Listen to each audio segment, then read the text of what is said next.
اب میں آپ سے پوچھتا ہوں اس پر ہم کنٹرول کرنا چاہ رہے ہیں کہ یہ نہیں ہونا چاہیے، نہیں ہونا چاہیے، کیسے نہیں ہوگا یار؟ جس کے گھر پہ عید کا انتظام نہیں ہے اس کے دل میں کہیں نہ کہیں تو ہوگا نا کہ انتظام کے لیے کچھ کروں۔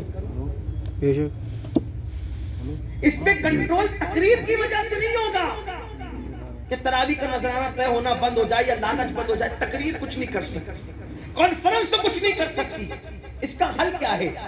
اس کا حل یہی ہے، چونکہ آپ نے دین غریبوں کے ہاتھوں میں تھما کر کے غریبوں کو اور غریب کر دیا ہے۔ بات یہ ہے، اگر ہم یہ کہتے ہیں نا کہ اعلیٰ حضرت المفتی اعظم بڑے بڑوں کے کالر پکڑ لیتے تھے اور کسی کی پرواہ نہیں کرتے تھے، دو دھاری تلوار تھے، تو یہ صرف یہ نہیں تھا، اس دور میں اور بھی لوگ تھے علم والے، لیکن ان کے پاس وہ جرأت نہیں تھی جو ان کے پاس تھی۔ وجہ یہ تھی کہ یہ غریب لوگ نہیں تھے، نذرانوں پہ پلنے والے لوگ نہیں تھے، بلکہ یہ لوگوں کو دینے والے لوگ۔ سبحان اللہ، بے شک۔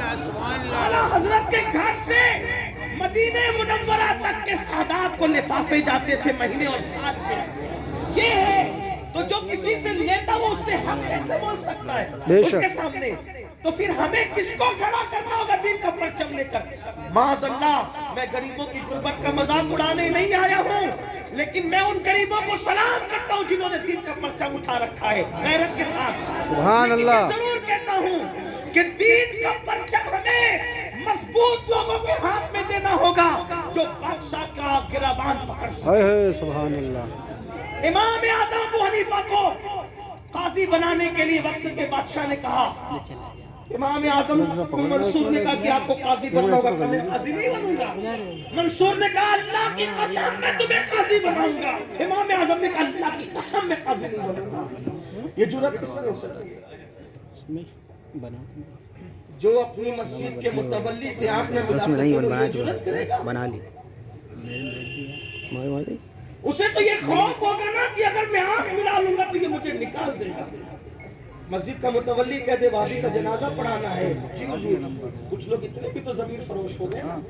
خوف کیا ہے؟ مصلی نہ چلا جائے، مصلی نہ چلا جائے، مصلی جائے گا تو بچوں کی پرورش کر دیا ہوگا۔ یہ بھی فکر کچھ لوگوں کی، سب کی بات نہیں کر رہا، کچھ لوگ کی فکر بنی ہے یہ پڑھا دو وہابی کا نکاح، جی حضور، تعویلات ہو رہی ہے اور جہاں جرأت نہیں ہے۔ کیوں جرأت نہیں ہے؟ پیٹ خالی ہوتے ہیں تو جرأت نہیں ہوتی ہے۔ امام اعظم ابو حنیفہ جو بادشاہ کے سامنے کھڑے ہو کے کہتے ہیں نا، اس کی قسم پر قسم کھاتے کہ میں نہیں بنوں گا قاضی۔ وجہ یہ تھی کہ وہ کوئی لفافے پلنے والے آدمی نہیں تھے، پورے کوفہ میں ان سے بڑا تاجر کوئی نہیں، مضبوط تھے مالی طور پہ۔ تو علماء کو مالی طور پہ مضبوط کرو اور کرنے دو، لیکن ہماری قوم کی فکر تو یہ ہے اگر عالم بائک پہ گھومنے لگے تو لوگ کہتے ہیں بائک پہ گھوم رہے، عالم صاحب بائک پہ گھوم رہے، بائک پہ گھوم رہے، کہاں سے آ گیا پیسہ بائک پہ گھوم رہے؟ ارے جب تو پیچھے کھڑے رہنے والا اللہ تجھے اتنا دیتا ہے وہ تو تیرے آگے کھڑے رہتا ہے۔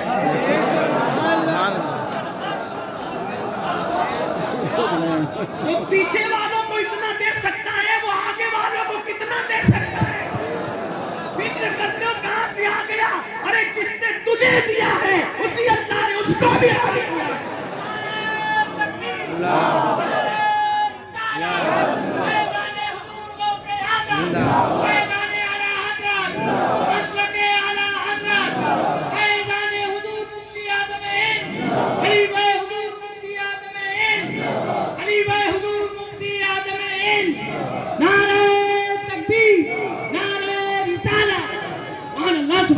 اچھی طرح یاد رکھو، جو اپنے علماء کا اچھا نہیں دیکھ سکتے ان کو کبھی اچھے دن نہیں آ سکتے۔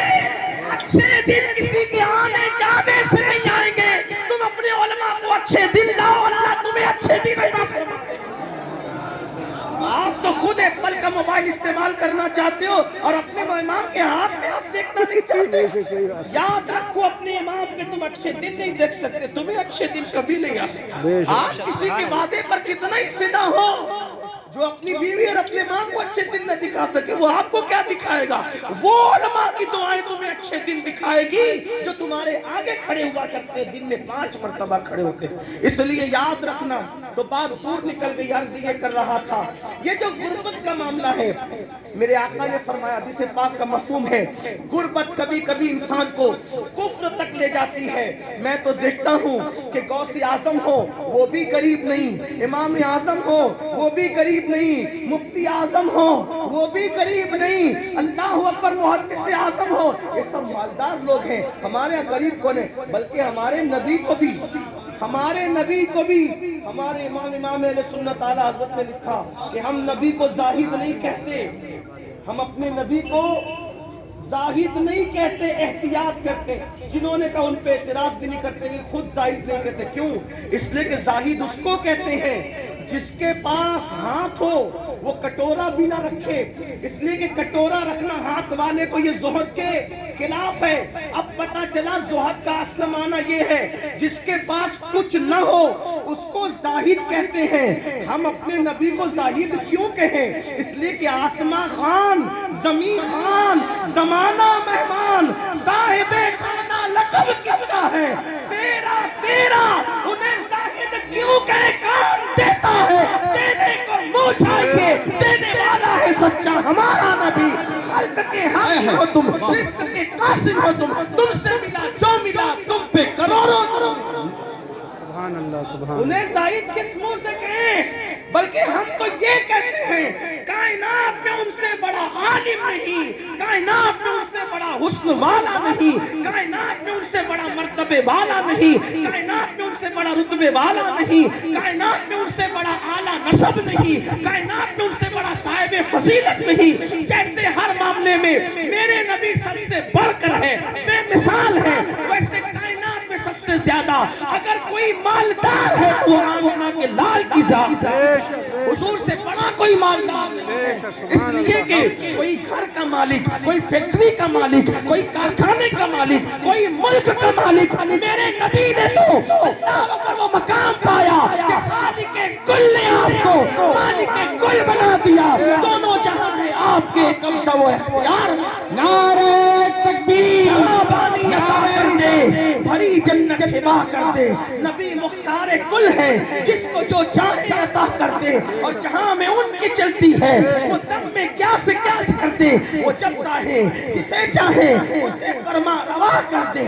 اللہ اکبر، انہیں زاہد کیسے کہیں؟ جو کہتے ہیں انہیں منع بھی نہیں کرتے لیکن خود کہتے نہیں، احتیاط کرتے۔ اس لیے کہ جس کے پاس کچھ نہ ہو وہ زاہد ہے، جس کے پاس سب کچھ ہو اور سب کچھ ہے نہیں صرف